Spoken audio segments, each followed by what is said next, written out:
팬분들을 만날 생각에 너무나도 기쁘게 생각하고 있습니다.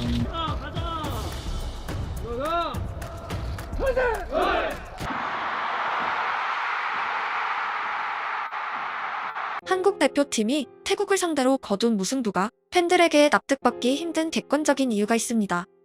불과 4개월 전 울산 현대는 태국 원정에서 빠툼 유나이티드를 3대1로 완파하며 아시아 챔피언스 리그 16강 진출의 가능성을 높였습니다.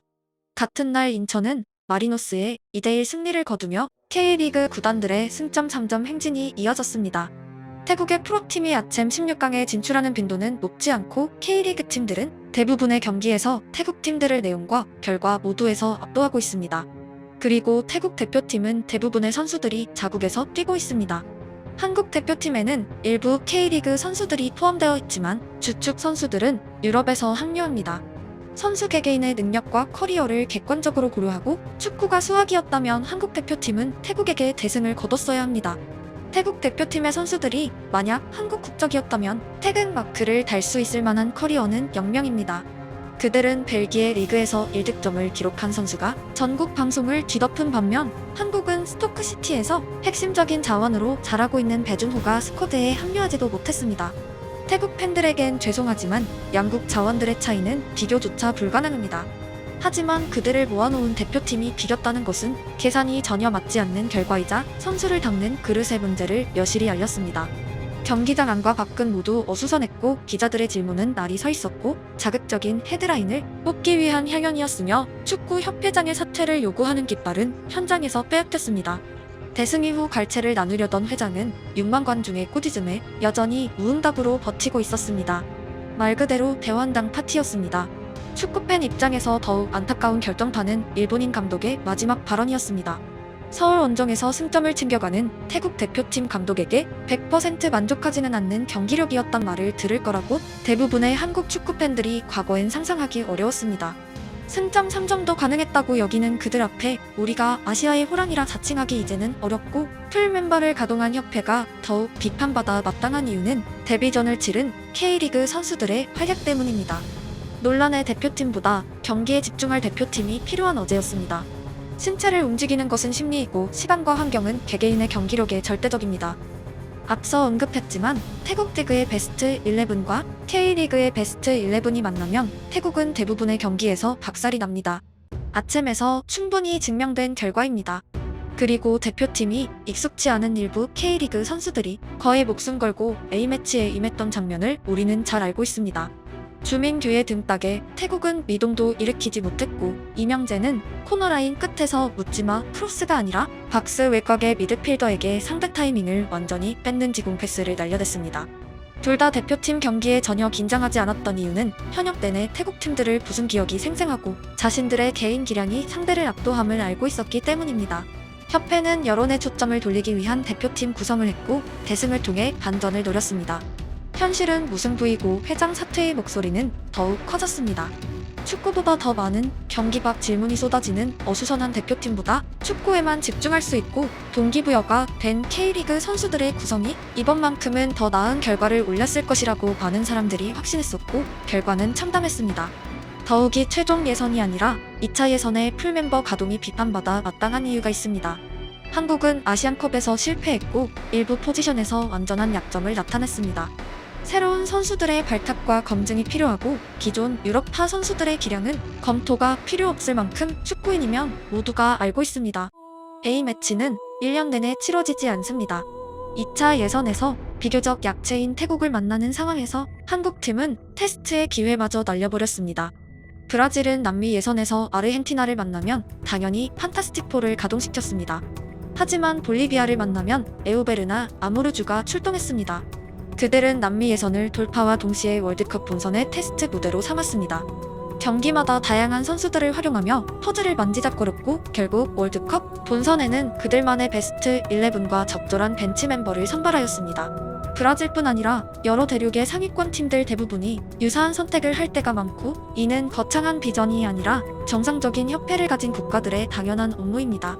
축구에는 오늘의 승리가 중요한 시점, 내일을 위한 테스트가 중요한 시점이 있습니다.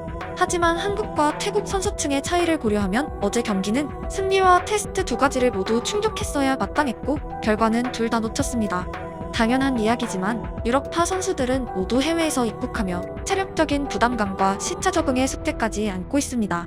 서울 경기에서 시차 적응에 문제없는 선수들이 출전하고 며칠 더 경과한 태국 원정에서 더 많은 주전 선수들이 조합되었어야 정상적이었지만 협회는 서울 경기에 이슈들을 초집중시키며 축구가 아니라 정치질을 하고 있었습니다. 결국 6만 관중의 환호와 대승, 폭탄 돌리기와 함께 교묘하게 비판의 화살에서 벗어나려던 협회의 술책은 완전하게 실패했습니다. 또 하나의 중요한 배착은 더블 볼란치의 과제에 손도 대지 못한 지점입니다. 현대 축구에서 볼란치가 얼마나 중요한지 가장 단순하게 설명하는 방법은 데클란 라이스가 EPL 이적료 1위를 기록한 점, 고지어 카이세도가 그 기록을 다시 깨버린 숫자입니다. 매우 과거에 수비는 공격수만큼 공격하진 못하고 수비수만큼 수비하지 못하는 선수들이 자리하고 온갖 굳은 일을 도맡아 하던 포지션이었다면 현재는 경기의 90분 향방을 바꾸는 절대적인 자리입니다. 과거 EPL 이적료 상위권은 모두 공격수들의 차지였지만 현재 1, 2위가 볼란치라는 것은 각 팀들이 좋은 수비를 영입하기 위해 어떤 전쟁을 펼치는지 알 수 있게 합니다. 로드리가 있는 맨시티와 그가 빠진 맨시티의 차이 또한 볼란치가 주는 90분 전체의 영향력을 대변합니다. 한국은 대부분의 포지션에서 역대 최고 수준의 선수들이 즐비하지만 공교롭게도 현대 축구에서 가장 중요한 포지션에서 역대 최악에 가까울 정도로 구멍이 나 있습니다. 어제 백승호와 황인범이 더블 볼란치로 출전했고 그들은 모두 10번 혹은 8번 유형의 선수들입니다. 한국은 6번 선수가 없기 때문에 활동량이 우수한 8번 타입 선수에게 억지로 6번 롤을 시키고 있습니다. 즉 수비 능력이 뛰어난 8번이 아니라 수비 가담이 뛰어난 8번을 통해 중원의 약점을 지우려 노력했지만 아시안컵에 이어 연속으로 참담한 경기 내용의 실패가 발생하고 있습니다. 한국 축구의 경기력이 가장 좋던 무렵 우리의 더블 볼란치는 유상철과 김남일이었습니다. 다음 시기에는 기성용과 김정우가 있었습니다. 그들이 모두 은퇴하고 다소 느린 발로 실점의 빌미가 되는 날마다 비판받은 큰 정우영이 그토록 많은 경기를 뛴 이유는 대체자가 없었기 때문입니다. 큰 정우영이 나가자 한국은 아예 6번을 잃어버렸고 많은 순간 8번을 그 다리로 옮겨 경기했으며 대부분의 경기에서 실패했습니다.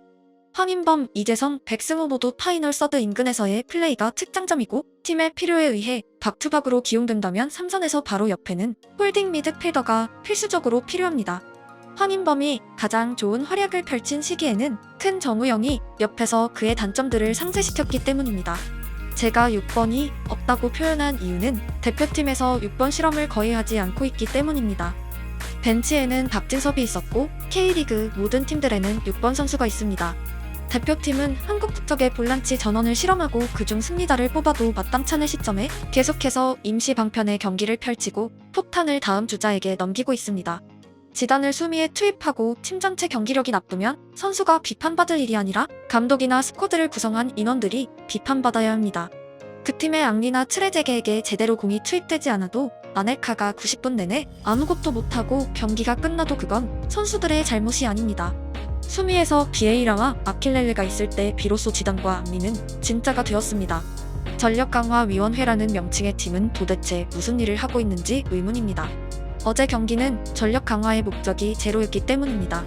유상철, 김남일 더블 볼란치 시대의 쓰리톱이 날아다녔던 경기들을 상기하면 지금 대표팀의 공격진들은 소외받은 시대에 있고 역설적이게도 한국 국적의 볼란치가 없진 않습니다. 월드컵 진출국의 숫자가 늘어난 지금 한국팀에게 예선은 절대 승리가 아니라 본선을 위한 준비기간이기도 합니다. 당장 오늘의 여론 시선 돌리기, 전범 찾기가 아니라 축구협회는 그냥 축구를 할 때입니다. 클럽은 차두리를 공격수에서 풀백으로 전향시켰고 히딩크는 윙백, 스위퍼로 대표팀 생활을 시작하고 공미로 K리그 득점왕에 오른 유상철을 홀딩 미드필더로 기용했습니다. 실험이란 다각적으로 이루어질 수 있고 계속 말했지만 A매치 한 경기 한 경기는 정말 소중한 시간입니다. 그리고 가장 중요한 것은 선수는 소모품이 아닙니다. 해외파의 대표적인 손흥민의 예를 들면 그는 다음 주 태국 원정이 있습니다. 그리고 일요일에 루턴과 경기가 있고 3일 후 웨스트햄과의 경기가 있습니다. 어제 경기까지 포함해 4경기 모두에 풀타임 출전을 하고 4경기 모두에서 활약하길 바라는 것이 과연 인간에게 요구할 사항이 맞는지 묻고 싶습니다. 손흥민은 한국인이고 대한축구협회는 한국 선수들의 방패가 되어야 합니다. 손흥민의 연봉을 지급하는 런던의 토트넘이 아니라 한국의 협회가 더 손흥민의 신체를 챙기는 것이 모든 점에서 타당합니다. 월드컵 16강도 아니고 아시아 2차 예선은 총력전을 펼칠 무대가 전혀 아닙니다. 심지어 총력전에서 무승부는 충격으로 표현해도 부족하지 않습니다. 선수 개개인의 능력을 비판하기에 그들 대부분은 소속팀에서 태국보다 더 나은 팀들을 상대로 활약하고 있습니다. 그릇이 문제인지 담기는 물이 문제인지 답은 오래 생각하지 않아도 충분히 알 수 있습니다. 협회는 특정 시점부터 선수들의 보호가 아니라 도구로만 활용하고 있고 선수들이 올리는 득점과 영광에 묻어가려 했을 뿐 선수들을 위하는 업무에는 노이즈만 잔뜩 끼어 있습니다. 거듭 말해도 바뀌지 않는다고 질문을 멈춰선 안 됩니다. 침묵은 변화의 기회마저 박탈합니다. 협회의 완전한 개혁은 모든 것의 첫 단추입니다. 협회장의 사퇴까지 외침은 절대 사라지지 않습니다.